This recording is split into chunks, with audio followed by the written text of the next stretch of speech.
Assalamualaikum warahmatullahi wabarakatuh. Bismillahirrahmanirrahim. Alhamdulillahi rabbil alamin. Wassalatu wassalamu ala sayyidina Muhammad wa ala alihi wa sahbihi at-tayyibin at-tahirin. اللهم لا سهل إلا ما جعلته سهلا وأنت تجعل الحزن يا ربنا إذا شئت سهلا اللهم ارزقنا الإخلاص في النية والقول والعمل ونعوذ بك من حال أهل النار أما بعد.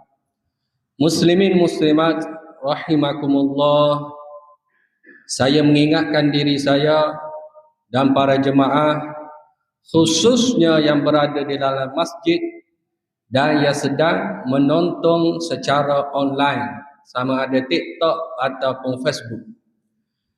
Jadi apa yang kita kena buat, yang pertama sekali, kita kena memohon daripada Allah Subhanahu wa taala agar Allah Ta'ala mengurniakan kepada kita niat yang ikhlas. Dan juga yang berada di masjid, jangan lupa niat beriktikaf di dalam masjid lillahi ta'ala. Alhamdulillah, kita sudah masuk di bulan Rabiul Awwal, yang mana bulan kelahiran Rasulullah sallallahu alaihi wasallam. Allah Subhanahu wa taala berfirman di dalam Al-Quran dalam surah Al-Anbiya ayat 107. Allah Taala berfirman, "Wa ma arsalnaka illa rahmatan lil alamin." Difahami daripada ayat ini bahawasanya Allah Subhanahu wa taala telah mengutuskan Nabi Muhammad sallallahu alaihi wasallam sebagai rahmat. Jadi Allah Taala merahmati kita dengan diutuskan Nabi kepada kita. Itu mafhum daripada ayat tersebut. Dan Rasulullah sallallahu alaihi wasallam adalah semulia-mulia makhluk, seafdal makhluk ciptaan Allah. Dan tidak ada satu pun makhluk yang paling mulia melainkan Nabi Muhammad sallallahu alaihi wasallam.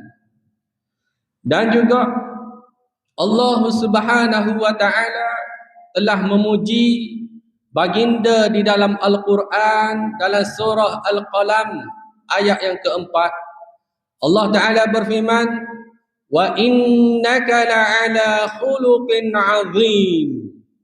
Mafhumnya, sesungguhnya engkau wahai Muhammad mempunyai akhlak yang agung.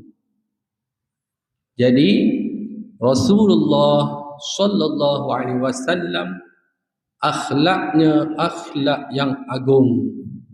Jadi kita kena mencontohi Rasulullah sallallahu alaihi wasallam.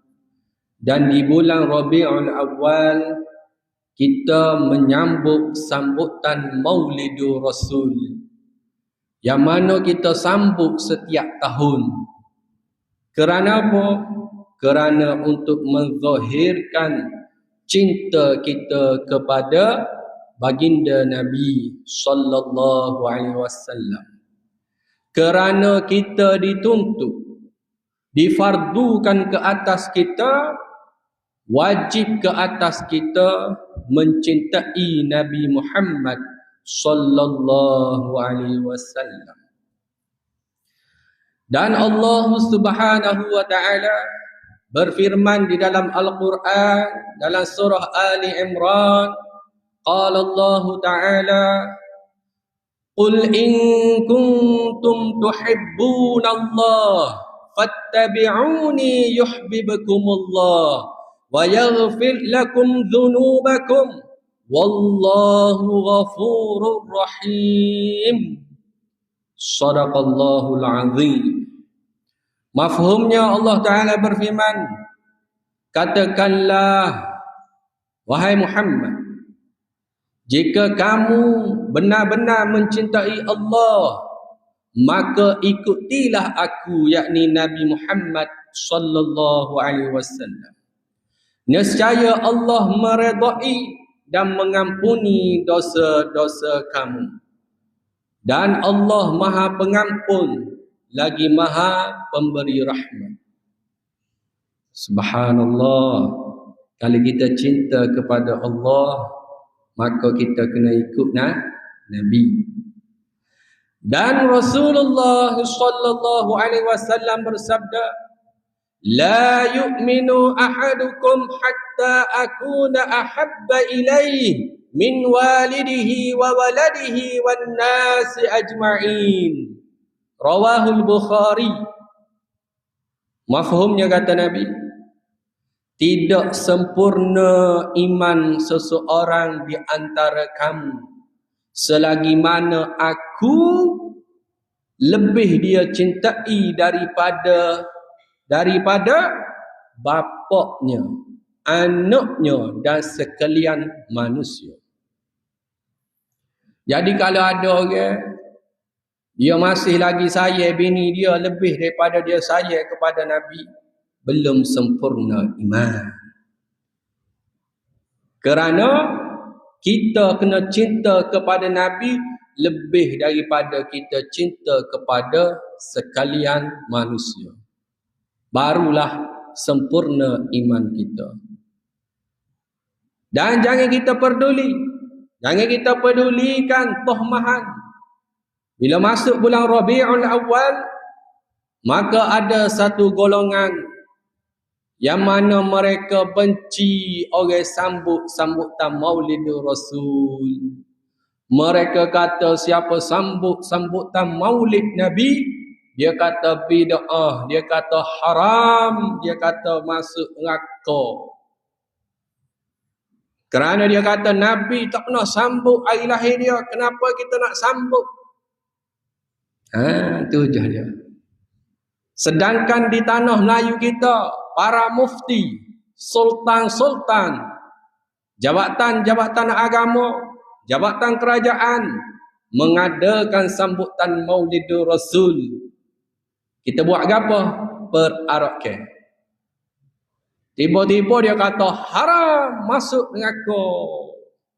Jangan kita pedulikan. Ya, Nabi tidak buat. Tetapi ini dinamakan sebagai bid'ah hasanah, bid'ah yang baik. Kerana bid'ah dalam Islam ada dua. Bid'ah ni apa? Mana cikgu? Cikgu?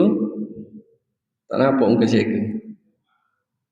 Bid'ah ni maksudnya benda yang Nabi tidak buat. Benda yang tidak ada contoh dan Nabi tidak buat.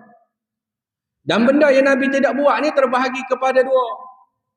Ada benda kalau Nabi tidak buat, kita buat, dihukum sebagai bid'ah yang sesat. Dan ada benda yang Nabi tidak buat, kalau kita buat, dihukum sebagai bid'ah yang baik. Ada dua. Maka sambutan Maulidur Rasul termasuk dalam bid'ah hasanah.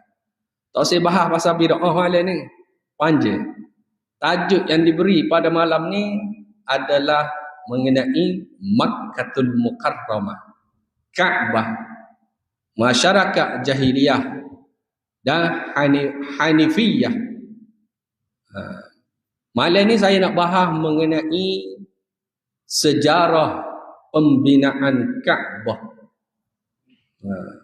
Tajuk panjang nampak diberi. Mekah lagi, Kaabah lagi. Masyarakat jahiliah lagi. Jadi saya ambil, tak apa. Tak habis malam ni kita sambung pula minggu depan. Baik. Itu mukaddimah tadi.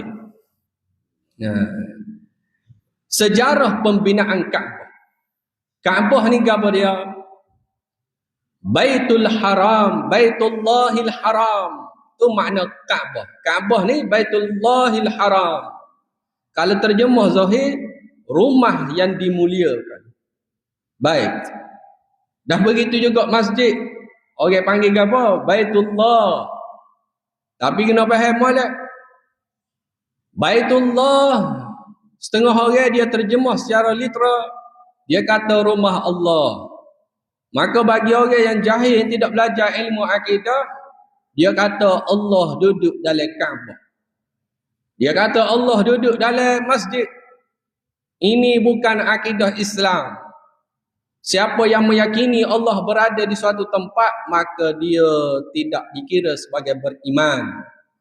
Wajib kena mengucap 2 kalimah syahadah semula. Kerana akidah Islam, Allahu mawjudun bila makan.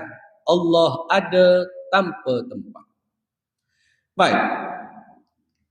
Dan Kaabah ini adalah kiblat bagi umat Islam. Dan ia adalah mercu tanda bagi tauhid dan juga lambang kepada ibadah. Orang pergi Mekah kira. Dia pergi ke Kaabah untuk apa? Untuk beribadah. Allah Subhanahu wa taala berfirman, Ja'alallahu al-Ka'batal Baital Haram qiyaman linnas. Allah Taala menjadikan Kaabah, rumah yang mulia, sebagai tempat tumpuan manusia untuk melakukan ibadah. Surah Al-Maidah ayat 97. Dan Kaabah merupakan tempat yang pertama sekali didirikan untuk beribadah kepada Allah. Kalau kita tanya tempat yang mula-mula sekali didirikan untuk beribadah kepada Allah, iaitulah Kaabah. Siapakah yang membina Kaabah? Siapakah yang membina Kaabah? Kaabah dibina bila? Yang boleh. Kaabah dibina oleh Nabi Adam alaihi salam. Dan diriwayatkan juga dikatakan Kaabah dibina oleh malaikat. Malaikat yang membina Kaabah. Jadi kalau kita dengar orang kata Nabi Adam bina, ada orang kata malaikat, itu ada dua riwayat. Nak kata Nabi Adam pun boleh, nak kata malaikat pun boleh. Jadi yang pertama sekali membina Kaabah adalah Nabi Adam alaihi salam. Kemudian setelah Nabi Adam membina Kaabah, berlalu 40 tahun, kemudian Nabi Adam membina Masjidil Aqsa. Siapa yang bina Masjidil Aqsa? Nabi Adam alaihi salam. Kemudian berlaku sejarah yang panjang. Apa yang berlaku? Kemudian berlakulah banjir yang besar pada zaman Nabi Nuh alaihi salam. Maka Kaabah tenggelam, hancur, runtuh habis. Tak ada lah. Bumi kan tenggelam, hancur. Kemudian dibina semula Kaabah oleh Nabi Ibrahim alaihi salam dan anaknya Nabi Ismail alaihi assalam. Allah Ta'ala memerintahkan Nabi Ibrahim dan ahli keluarganya supaya menetap di Makkah, duduk Makkah. Allah perintahkan supaya duduk Makkah. Padahal Makkah ni kawasan yang kering kontan. Tak ada air. Tapi Allah Ta'ala suruh Nabi Ibrahim dan ahli keluarga duduk di Makkah. Tak ada sumber air, tak ada sumber makanan, tempat tanaman makan, tak ada. Tapi Nabi Ibrahim duduk di Makkatul Mukarramah, di Makkah. Maka apa yang berlaku? Allah Ta'ala berfirman di dalam surah Al-Baqarah ayat 127. Wa idh yarfa'u Ibrahimul qawa'ida minal baiti wa Ismail. Dan ingatlah ketika Ibrahim membina dasar-dasar Kaabah Baitullah bersama Ismail. Ni dalam Al-Quran. Apa jadi? Nabi Ibrahim tukar buat Kaabah. Nabi Ismail bahagian bawa batu. Siapa bina? Nabi Ibrahim, Nabi Ismail bawa batu. Kemudian dibina. Lagi tinggi, semakin tinggi, sampailah tangan tak boleh nak capar. Maka Nabi Ismail alaihi salam, dia bawa batu, dia suruh ayah dia pijak atas batu untuk bina Kaabah lagi. Dah tinggi dah. Dan batu yang dipijak oleh Nabi Ibrahim pada hari ini dikenali sebagai Maqam Ibrahim. Maqam Ibrahim. Siapa pergi Mekah, dia tahu. Boleh semaya saja. Tu sejarah dia. Maqam Ibrahim tu batu yang dipijak oleh Nabi Ibrahim ketika dia membina Kaabah. Dan ketika mana Nabi Ibrahim dan Nabi Ismail membina Kaabah, maka mereka berdua berdoa dalam surah Al-Baqarah ayat 127. Apa yang baginda berdoa dengan Nabi Ismail? Qala Allah Ta'ala, mereka berdua berkata, Rabbana taqabbal minna innaka antas sami'ul alim. Maknanya, ya Allah, terimalah daripada kami amalan ini. Bina Kaabah ni lah. Subhanallah. Kisah ni direkodkan di dalam Al-Quran. Dibina semula oleh Nabi Ibrahim dan Nabi Ismail. Maka setelah selesai, kemudian hanya Nabi Ibrahim dan ahli keluarganya yang tinggal di Mekah. Tak ada lagi orang Arab lain. Kemudian datanglah orang Arab yang lain. Yang seterusnya Bani apa yang datang? Bani Jurhum. Dia pun mari duduk juga Mekah. Bani Jurhum. Dan Bani Jurhum ni lah, kemudiannya dialah yang jaga Kaabah. Dialah yang jaga, dialah yang buat baik pulih semula ketika mana Mekah dilanda banjir.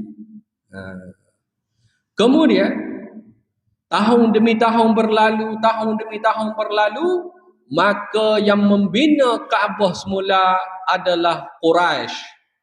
Quraisy pula bina. Dulu Mekah penuh dilanda banjir, siapa tergelar Kaabah. Apa nak pelik apa kalau Kelantan dilanda banjir? Dan Mekah pun dilanda banjir. Terleh habis. Kemudian Kaabah dibina semula oleh Quraisy. Kabilah Quraisy. Dan berlakulah peristiwa. Setelah Quraisy dia bina Kaabah, apa berlaku? Ketika ni Nabi berumur 35 tahun. Ketika siap Kaabah ni, Nabi ketika ni berusia 35 tahun. Apa berlaku? Set dia ni, dia bagi dah. Dia buat amal-amal. Kabilah ni buat bucu ni, kabilah ni buat bucu ni, bucu ni. Bagilah ke dah. Bila siap pembinaan Kaabah, bala. Ketika mana bala? Ketika nak meletak Al-Hajarul Aswad. Bala. Hajarul Aswad ni batu dari syurga. Ketika dibawa turun ke bumi, cahayanya sangat kuat. Tapi disebabkan kafir Quraisy, orang-orang kafir, orang musyrik, last sekali jadilah warna hitam. Dulu bercahaya. Batu dari syurga tu. Sebab tu bila orang pergi Mekah, merapu.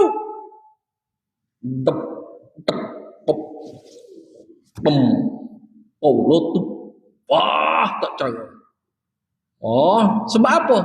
Nak setuh Hajarul Aswad. Oh, tolong nak setuh. Batu dari syurga. Dan yang ada lagi lah fadilat dia. Baik. Maka apa yang berlaku dulu binaan Kaabah ni, kalau kita tanya binaan Kaabah dulu lagu mana? Dia hanya susun batu tanpa ada simen, tanpa ada tanah liat. Dia susun batu ya. Tapi ada kunci Kaabah, tapi dia susun dengan batu. Tak ada pelekat. Bila mana banjir mari, maka binaan itu jadi apa dah? Jadi menua, jadi tak kukuh. Maka Quraisy dia bina kembali. Bila dia bina, balah tak nak meletak Hajarul Aswad. Apa jadi ketika tu? Berapa hari balah? 5 malam berbalah. 5 malam balah. Hari yang kelima tu mereka putuskan apa? Mereka kata apa? Kabilah ni kata, ketua kami yang layak meletak Hajarul Aswad. Orang ni pula kata, ketua kami yang layak. Sebab dia nak mendapat kemuliaan meletakkan Hajarul Aswad. Kemudian asyik dia kata apa? Kami apa berlaku perbalahan yang dahsyat. Sehingga mereka kata apa? Perbalahan itu menyebabkan nak berlaku perang. Mereka kata apa? Kami siap sedia untuk berperang dan mati demi meletak, demi Hajarul Aswad. Nak perang ni. Maka hak paling tua daripada mereka, faqala akbaruhum sinan Abu Umayyah ibnu Mughirah. Ni peranan orang tua. Budak lah ni tak dengar orang tua. Tak malu, siap timbuk orang tua. Duk balah ni, nak bunuh ni, 5 malam balah. Maka hak paling tua, orang tua. Dia kata apa? Hakimu fima bainakum awwala dakhili ilal masjid. Dia kata kita tunggu. Siapa orang yang pertama masuk dari pintu Baitul Haram ni? Dan dialah yang akan menjadi hakim kepada kita semua. Tunggu. Faiza huwa Rasulullah sallallahu alaihi wasallam. Orang yang pertama masuk adalah Rasulullah sallallahu alaihi wasallam. Apa jadi? Wa ma inna ra'auhu hatta hatafu. Mereka pun kecek sama mereka. Mereka kata apa? Bila Nabi masuk, Hadzal amin, radina, hadza Muhammad. Dia kata. Maksudnya apa dia kata? Dia kata, inilah al-amin, orang yang dipercayai, orang yang terpercaya. Kami reda dengannya. Inilah Muhammad. Nabi masuk. Pakat setujulah kau? Jalan dah ya. Hak ni. Kemudian mereka pun sampai kepada Nabi. Mereka ceritalah, kami balah ni. Kemudian apa kata Nabi? Halumma ilayya thawba. Bawa kepada aku kain. Macam ridak lah ni. Besar lah. Bawa kepada aku sehelai kain. Kemudian Nabi kata apa? Litakhudh kullu qabilatin binahiyatin min ath-thawbi thumma rfa'uhu jami'a. Nabi suruh pegang, setiap kabilah pegang kain, bucu kain. Kemudian semua pegang, thumma rfa'uhu jami'a. Maka mereka angkat beramai-ramai.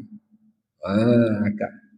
Bila mana sampai ke tempat nak letak tu, siapa yang meletakkan? Nabi Muhammad sallallahu alaihi wasallam. Nabi yang letak dengan tangannya yang mulia, Hajarul Aswad. Itulah kisahnya. Subhanallah. Kafir Quraisy ni Dia bina tu tak lengkap, tak siap. Sebab apa? Tak ada piti. Lagu mana kisahnya?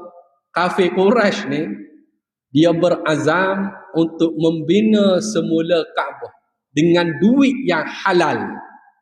Pergi molek dengan duit yang halal daripada harta yang halal. Bila buat tak cukup itu. Tak ada. Ni adalah tak cukup itu. Bila tak cukup itu, dia buat satu tempat tanda untuk letak Hajarul Aswad. Tak? Supaya orang tahu Kaabah ni tak siap lagi ni. Sebab tak masuk lagi Hajarul Aswad. Tak ada piti, tak cukup piti. Tu kisahnya. Dalam hadis riwayat Bukhari dan Muslim, Nabi kata orang kafir Quraisy ketika bina Kaabah mereka tak cukup piti. Tak cukup piti. Tidak cukup piti. Kemudian Rasulullah sallallahu alaihi wasallam menjadikan apa? Menjadikan kiblat orang-orang Islam solat menghadap ke Kaabah, menghadap ke Kaabah. Tapi Rasulullah sallallahu alaihi wasallam dia memerintahkan umat Islam supaya menghadap ke Masjidil Aqsa, Baitul Maqdis selama berapa? 17 bulan. 17 bulan. Setelah 17 bulan, Nabi perintahkan semula solat menghadap ke Kaabah. Dan daripada situ sampailah ke hari kiamat, kita solat kena menghadap ke Kaabah. Tak ada ubah dah. Tak ada. Zaman Nabi Nabi perintahkan selama 17 bulan. Lepas tu ngadap ke Kaabah semula. Tu al-qisahnya. Kemudian pada zaman Abdul Malik bin Marwan, lepas tu pembinaan Kaabah berlaku, diubah semula pada zaman siapa? Pada zaman Ibnu Zubair. Ibnu Zubair dia bina semula Kaabah. Dia bina semula Kaabah. Berdasarkan gambaran hak Nabi nak. Nabi pesan kepada Aisyah sebelum wafat, Nabi kata aku nak membuat gini Kaabah. Maka Ibnu Zubair dia pun buat semula, bina semula Kaabah. Tetapi datang zaman Abdul Malik Ibnu Marwan. Apa dia buat? Bila dia tahu Ibnu Zubair buat semula Kaabah, buat bina semula hak lain, maka dia perintahkan untuk hancurkan semula, bina semula hak sebelum ni. Dia tak tahu Nabi wasiat dah tu, Nabi beri gambaran, dia tak tahu. Dia kata apa nak ubahnya? Dia pelacur, dia buat semula hak lama. Maka setelah mana dia tahu bahawasanya itu adalah perintah Nabi, maka dia kata apa? Alangkah baiknya sekira kita membiarkannya sebagaimana yang telah dibina. Dia tak tahu. Dia tidak tahu. Lepas tu umat Islam pun bahas pula. Kita nak peroboh, nak rutus semula, nak bina semula ke hak lain? Maka Imam Malik Ibn Anas dia kata tidak perlu dah. Kalau kita perombak semula, bina hak lain semula, takut generasi hak mari lepas ni, mari pemerintah baru rombak hak lain, mari pemerintah baru rombak hak lain. Berat lagi dia. Maka sudah tidak dirobohkan, kekal gitu. Kemudian ni pembinaan Kaabah yang terakhir. Pembinaan Kaabah yang terakhir berlaku pada zaman kerajaan Uthmani. Ketika ni Mekah dilanda banjir menyebabkan Masjidil Haram tenggelam. Sampai mana tenggelam? Diriwayatkan lampu jalan tu Lapu-lapu yang tergantung tu. Oh, tinggi tu air. Tinggi tu air. Tergelai Kaabah. Bila tenggelam, binaan Kaabah tu jadi tak kuat lah. Kemudian siapa yang memerintahkan Kaabah dibina semula? Ni yang terakhir ni. Saya sebut ni yang terakhir. Pemerintah Mesir. Nama dia Muhammad Ali Pasha. Muhammad Ali Pasha, dia perintahkan supaya Kaabah dibina semula. Maka dia hantar engineer untuk pergi buat semula. Ambil masa berapa lama? 1 tahun. Dan belanjanya sangat besar. Itu pembinaan Kaabah. Adapun kiswah.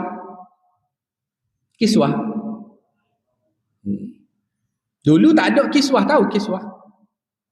Tu yang kelambu penutup Kaabah tu.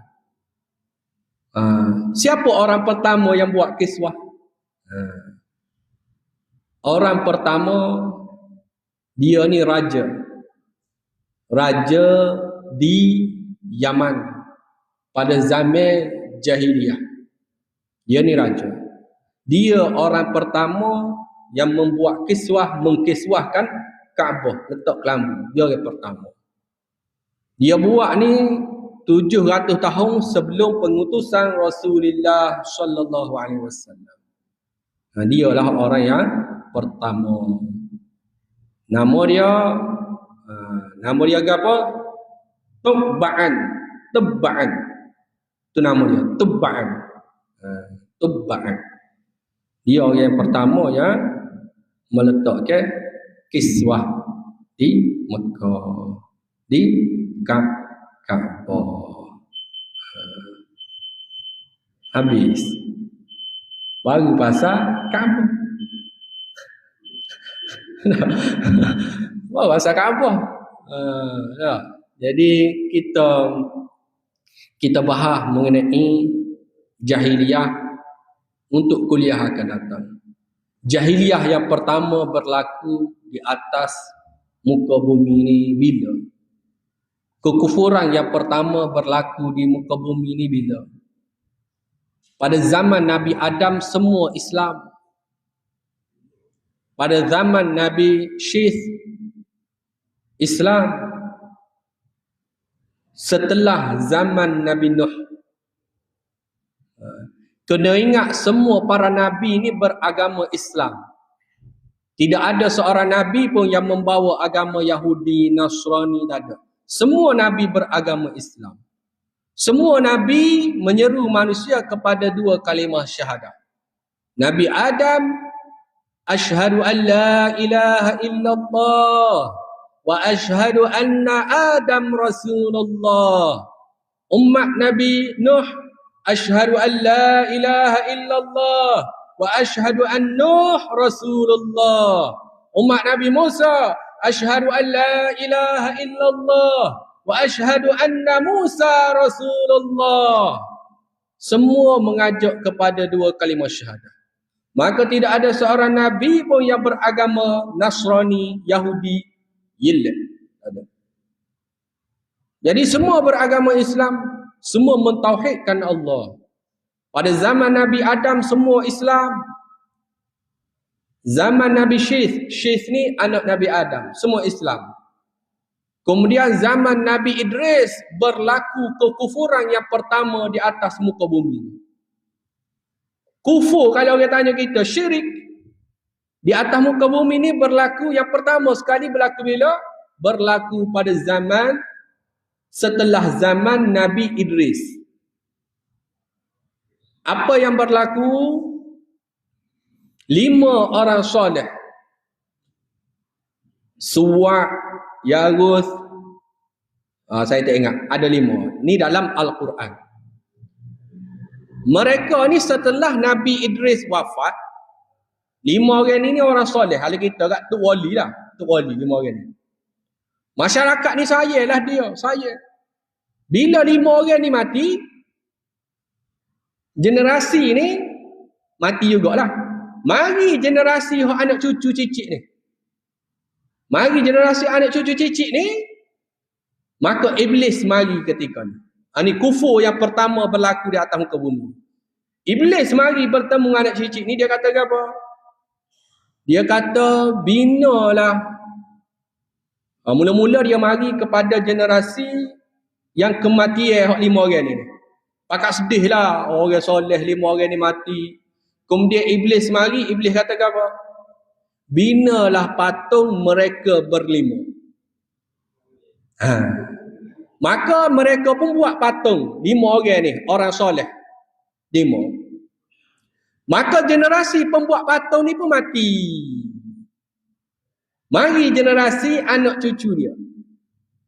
Maka datanglah iblis kali kedua. Iblis kata apa ke generasi ni? Iblis kata, lihat, nenek moyangmu buat berhala ni, buat patung ni bukan buat saja, tetapi buat untuk menyembahnya. Maka anak cucu disebabkan jahil, jauh daripada majlis ilmu agama, maka mereka pun menyembah patung tersebut. Maka berlakulah kekufuran yang pertama di atas muka bumi. Maka kekufuran itu pun merebak habis atas muka bumi ni. Kemudian diutuslah Nabi Nuh. Bila Nabi Nuh diutuskan, berapa ratus tahun, dekat dengan 1000 tahun berdakwah. Tak ada orang ikut melainkan yang naik atas kapal bahtera Nabi Nuh saja. Bapa jadi ramai tak ikut Nabi Nuh? Sebab ini punca ni. Sampai situ dulu. Untuk sambungan kisah ni, kuliah akan datang. Wallahu ta'ala a'lam wa ahkam.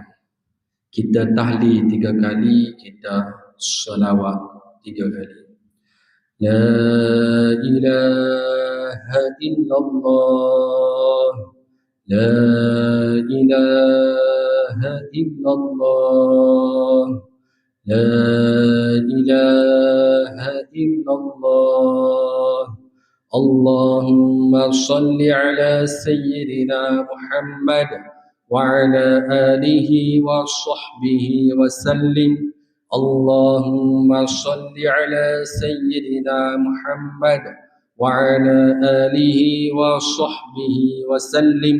اللهم صل على سيدنا محمد وعلى آله وصحبه وسلم.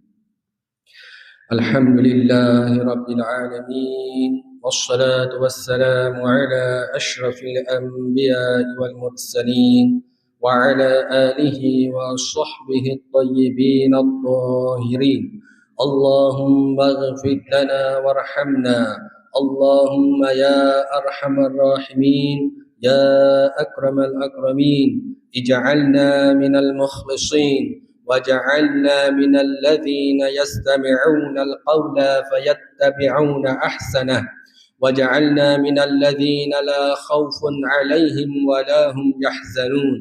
اللهم توفنا على كامل الإيمان. اللهم عافنا في أبداننا، اللهم عافنا في أسماعنا، اللهم عافنا في أبصارنا. اللهم إنا نعوذ بك من الكفر والفقر. اللهم إنا نعوذ بك من عذاب القبر. اللهم اكفنا بحلالك عن حرامك، وأغننا بفضلك عمن سواك. وصلى الله على سيدنا محمد وعلى آله وصحبه الطيبين الطاهرين. وآخر دعوانا أن الحمد لله رب العالمين. بارك الله فيكم، جزاكم الله خيرا. السلام عليكم ورحمة الله وبركاته.